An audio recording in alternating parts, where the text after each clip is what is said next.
is it important for us to have a legislative delegation in Anderson County that works together? Well, you find out that a lot of parts of the state actually they have either small or large delegations, and they don't work well together. Which, really, if you kind of stick together, it's all about your area and then your area to the state. And there's some that in the lower part of the state, there's some in the upper state, upstate South Carolina, that also sit there and say, one side of the county may want something over the other. But here in Anderson, we're kind of fortunate. We take our turn, so to speak, kind of like a family, to the point of, something may be done in Pendleton, then Iva may be next, or Belton, Honey Path, those types of things, or maybe it's the city of Anderson at some point that needs it. But we understand our area, we understand each other really well. Some things that people may or may not understand is we actually go break bread together when we're not in Columbia. Also, so it is like a family to that point. I've had children born while I've been in office, and members of the delegation are always there for some of the first ones with casserole. They almost beat the church family there to that point. So with that, it does work well together. Now, we do have disagreements, like every family would, but you don't see those disagreements out in public, because that's kind of harmful at that point. We agree to disagree, but in the end, we do a collective part where we get, and we know what's best, and we do that, and we share. Something we also do that's very uncommon is we share a lot of appointments with Oconee County, to the point of it's done by judicial circuits. And I say that would be like the University of South Carolina Board of Trustees or the State Board of Education appointment. Oconee's delegation is not that large, and Anderson clearly is twice the size of Oconee's. And we could just bully them and do whatever we want. But it's been a long understanding. It's one of the first things that was brought to my attention whenever I got elected. Basically, they come in and says, hey, look, we got this understanding with Oconee. This is how it works. You got to uphold the agreement that's always been done. And that's passed down from, member to member to that point. And they accept what we do. We accept what they do when it comes to those types of appointments. And so not only we work well together with each other, we work together with Oconee, those within our districts and our boundaries too. So. What about working closely with Anderson County officials and the local municipalities? How important is that, the delegations plugged into those folks? It's very important, actually. We all got to pull together to be successful. If you get anyone that's not pulling the same way, and years ago it wasn't always that way. You had basically there was some disconnect with the county, not so much the city, and then in past has been some with the cities, not so much the county. And right now I think it's something that we have that I've never seen. I've been elected now. I got elected in 2000. My first session was in 2001.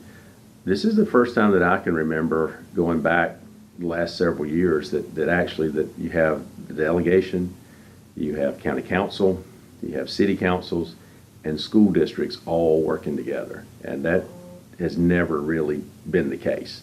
And it is now. And I think you're seeing the fruits of those labors of everyone getting along, going in the same direction. You've got basically a great career center that's going out on 28 Bypass with school districts 3, 4, and 5.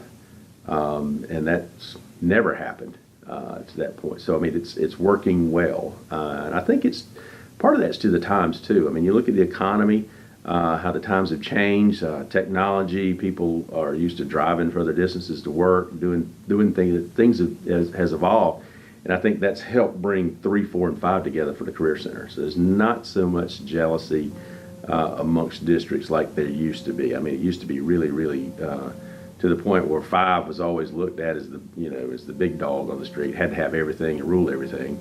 But that's not the case now. I think it's a great partnership amongst all the school districts. Bleeds over into what the delegation needs to do in Columbia to move education forward, whether it's the K-12 or whether it's the technical college system or whether it's higher ed. You look at Anderson being a good test bed for South Carolina. We've got a 4-year institution here with Anderson University. We have a fantastic technical college that helps us in economic development. We got 5 wonderful school districts, some of the best in the state. We've got a very diverse county when you look at that part. We've got great recreation here. So, I mean, you take it and then look at the rest of the state and apply. You know, if we can do it in Anderson, we can do it in the rest of the state. And so that's kind of the beauty of trying to represent Anderson County, is it has really got the dynamics that we can apply statewide. Well, those dynamics and the cooperative efforts you're talking about, are those key factors in, like, the recent announcement that we're the leader in the state in economic development and bringing in new jobs and, well, good paying industry? And Absolutely. I mean, you look at the point. The other day I was on the phone with President Clements at Clemson University, talking about different things. You know, and they were involved in Arthrex that just located here. I mean, that is going to be. We all keep saying game changers. You know, TTI is a game changer in its industry and bringing the quality of jobs here. You know, we've always had Bosch's. We've got the Michelin's. You know, we've got a lot of major corporations, and now we've got major corporations that are expanding. TTI has been here for a long time. People just didn't realize it. It's had some name changes, but it's been here for quite a while. But to them to come and make an investment for their future to grow the way they want to was big. And then on the backs of that, you have a Arthrex come in that is, a world-class medical manufacturer. Going to bring in world-class surgeons here to this area. So that's going to help, basically our medical community as well. So, I mean, it's, and these things, you look back at Greenville's successes, everybody kind of wants to be, the Greenville or compare themselves to the Greenvilles. But Greenville started a little bit the same way with some major corporations expanding or moving into it that kind of bumped it up another notch. And I think these last two are going to bump it up a notch for Anderson, which is a great thing. I mean, we've got Lake Hartwell, which is fabulous. We're getting, known now nationally for our bass fishing. We've always known it was good. We just got to expose it to the rest of the world. And now we are, with the Green Pond Landing going in out there. And that's where you take, something that was a negative and turn it into a positive. I mean, back in the day of the PCB spills and the settlements, and that was built with a lot of that money. So now it's turned into more of, getting people to the lake, fishing, helping our economic side of things, giving us the visibility along the way, is saying, hey, this is a great destination to come fish. So now we've got a little bit of work to do on some other things out there. But I think it's a great canvas that we can go paint it our way. Are some of these things the things that play into why Anderson's the international leader? We have, my understanding is we have 53 companies from 18 countries, which is more than any other county in the state. Are these things you're talking about? Why would an international company be interested in Anderson? I think if you go look at it, international economic development, quality of life, sustainability, some of the big keys that they want. And you look here, we've got a lot of things moving in that direction. Keep going back to one, you got a great educational system. You have a good healthcare system. You have, and I say education, you're going from K-12 all the way into a technical side of things for training your workers, to the ability to get quality engineers out of Clemson University. Weekends, you got great sports going on up there, college sports right now. Clemson's some of the best in the country. We got a lot of interstate I-85 between Atlanta and Charlotte. You can be at the mountains if you want to go hiking or what have you. You can stay in the South Carolina mountains, or you can cross over into North Carolina. Hour and 15 minutes. You could be in Charleston in 3.5 hours. Well, you used to go. Now the traffic's backing up a little bit. It might take about 4. But to that point, it's just a good situation to live. You want to go have a big city and go to a professional sporting venue. Well, you're about 2 hours away in either direction. So I mean, it's centrally located to that point, and it's still a small hometown feeling, but yet you get a lot of big time stuff. And if you go overseas, it's a lot of the same way. We're going to start doing the community gardens. You get into the farmers markets it's doing. You see some of that in Greenville now, but we got ours here. It's cropping up. We need to put a little bit more emphasis on that, I think, of getting good fruits and vegetables and let people know what we're actually growing in Anderson County. I mean, we're bigger in agriculture than most people think. And we needed to keep it that way too. I mean, you got to have a plan to succeed, but you don't need to do away with, some of your roots either. And I think we've done a good job with that in Anderson County.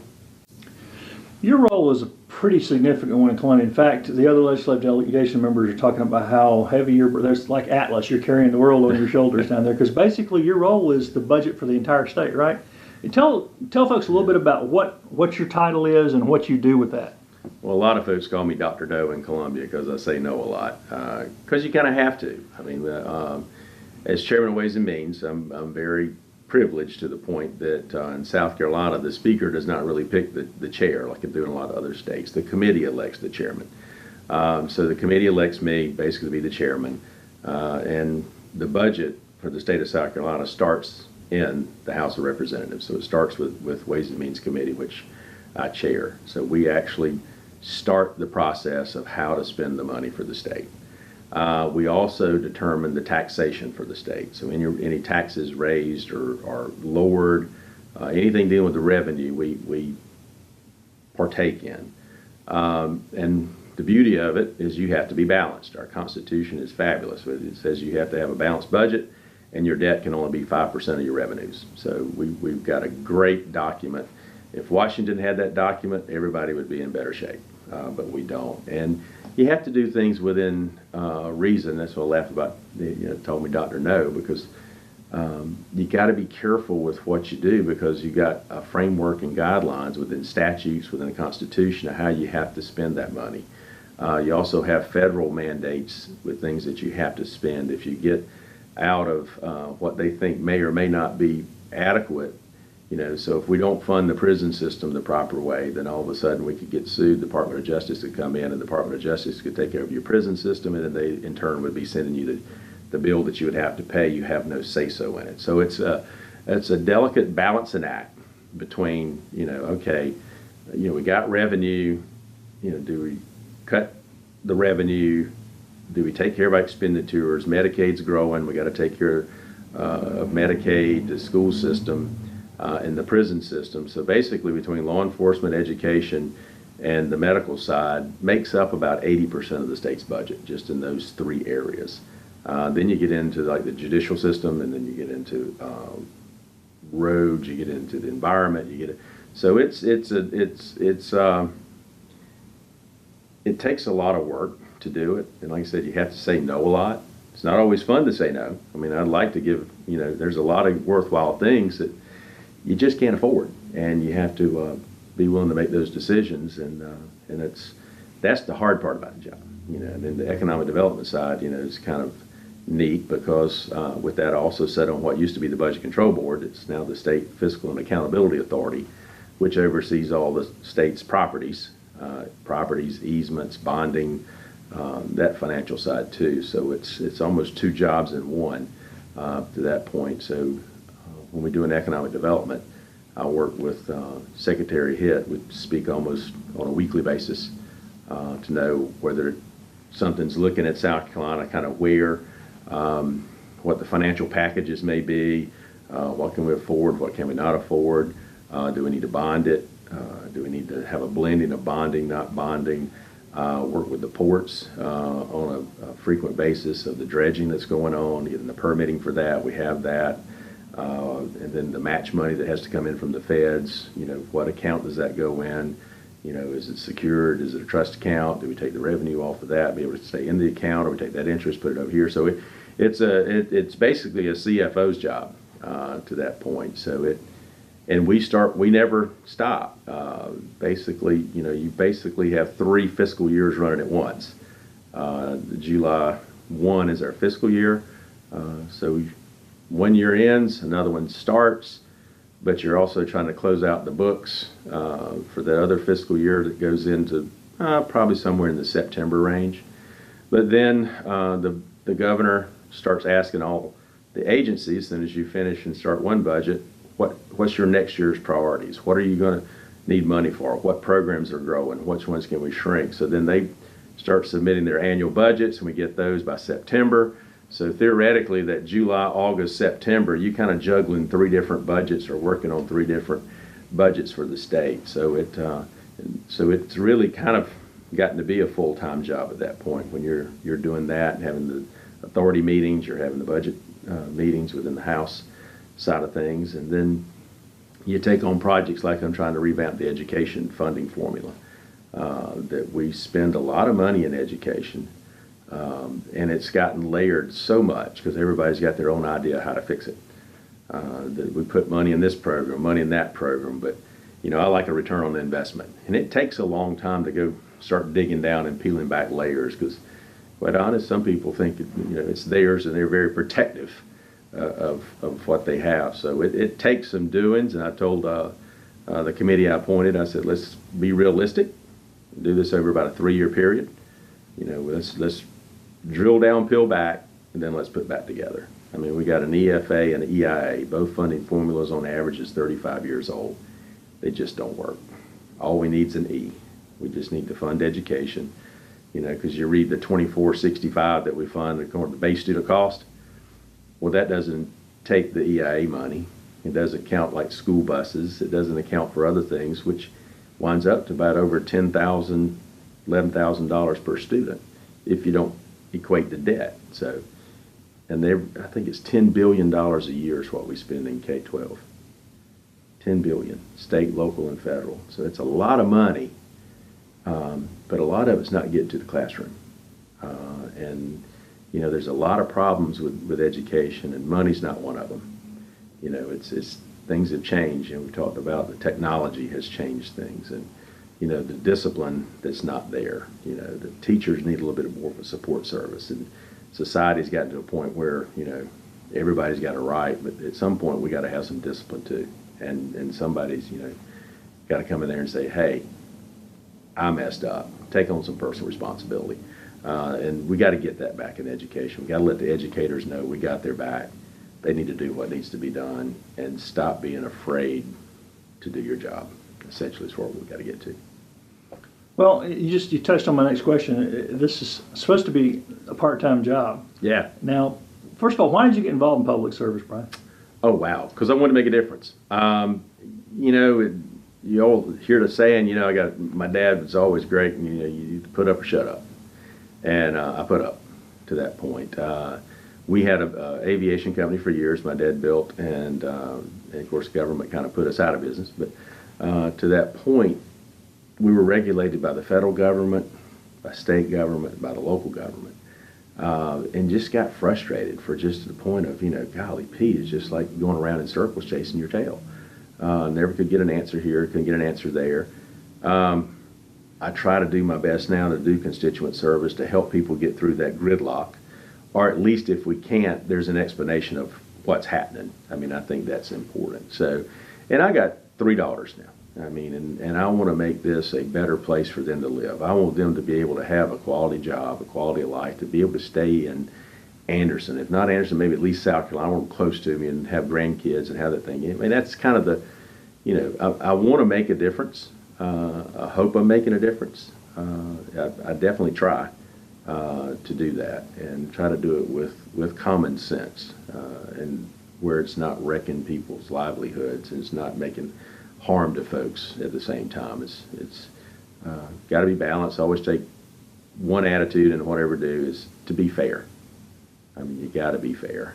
My dad always said there's 3 sides to everything, and some of the folks in Columbia get a little bit upset with me. That is, you get folks coming in on 2 opposite sides, and they both got their extremes. It's like everybody's got their story. It's mine and yours, but then somewhere's the truth, and that's what we got to get to. We got to get to the truth and what's fair. Neither side's going to get 100% of what they want. I mean, that's just not going to happen. And so you got to, it's somewhere, find that common ground, and to be able to bring people together to get to the common ground.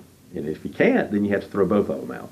And that's what I try to do, and I think I've got that reputation of doing that, of trying to get people to that point. And sometimes they go kicking and screaming, sometimes they understand and come along. So, but that's the part I like, is trying to help people make it a better place, and I try my best. What's the best way for people to get in touch with you if they do need your help on something? My cell phone, obviously, 864-617-2354. Email is brianwhite@charter.net. And that's with all I's, no Y's. But, and that's the easiest way. Phone call or text is probably the easiest. My voicemail stays full if people tell you to call me. I mean, I can delete it and it'll fill back up in a hurry. I think you saw me on the phone this morning. But I'm continuously on the phone. I like emails. I don't like form emails. We get so many a day now with the emails coming in, and people just, go click here to send the message to your legislator. A lot of them don't know what message they're sending. They're just sending whatever form letter may come in. And it's pretty bad because, now we'll get thousands of emails. Just form letters.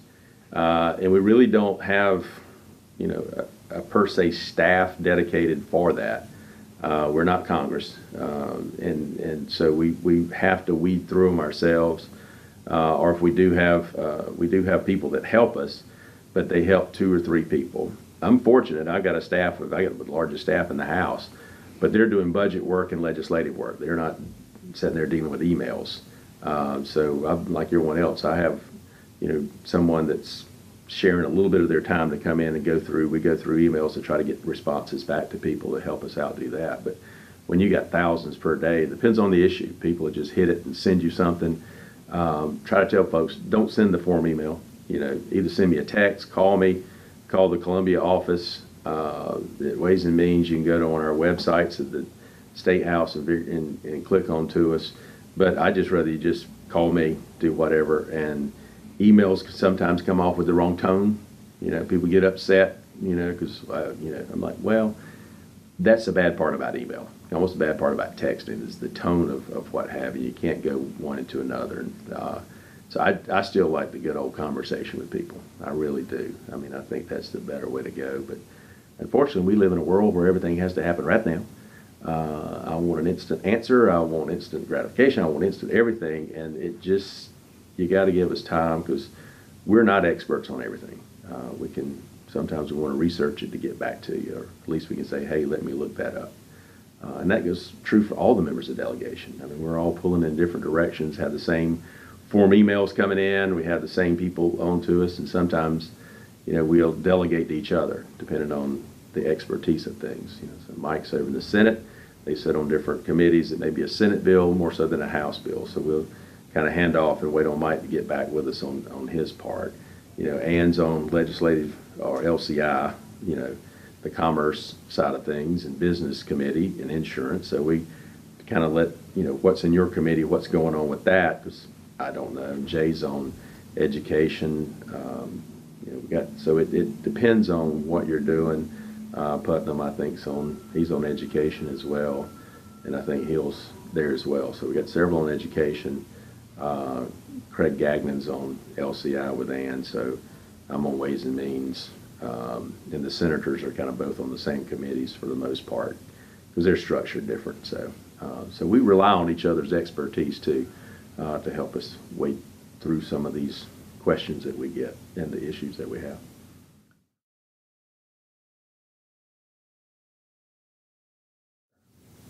I think keep us informed. Unfortunately, you get a lot of, I hate to use the word, but it's true, fake news out there.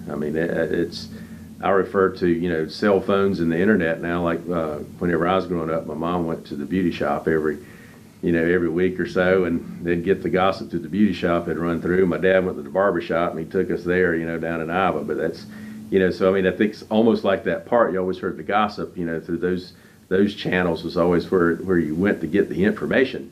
Now it's popping up on your phone like, instant to every minute or whatever. And it's an outlet. You don't know if it's credible news or not. People are making it up. I think you've seen in the last election where the Russians are here, and there's more than just the Russians. People are just throwing stuff out there just to get people angry, and the misinformation. Just call us, call any member of the delegation. We'll get back to you. Call me. It will give you the information. You might not like it. It may be totally opposite from what, as I told folks, I've been told, the most powerful person in the world, but I've never met him. And everybody's heard of, I've been told. And so, we'll give it to you. We can back it up. And folks, I tell them, I said, if you want to see the budget, come on down. I have nothing to hide. It's the state's budget. It's the people's budget. I'll open up the books.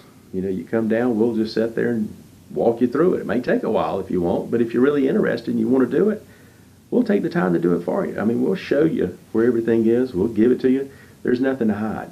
We're so transparent now with websites that we're on. You can get anything, do anything. It's like the DOT now. DOT spent a lot of money to revamp their website, that basically all the audits are on their website. You can report fraud and abuse on their website. You can do it anonymously.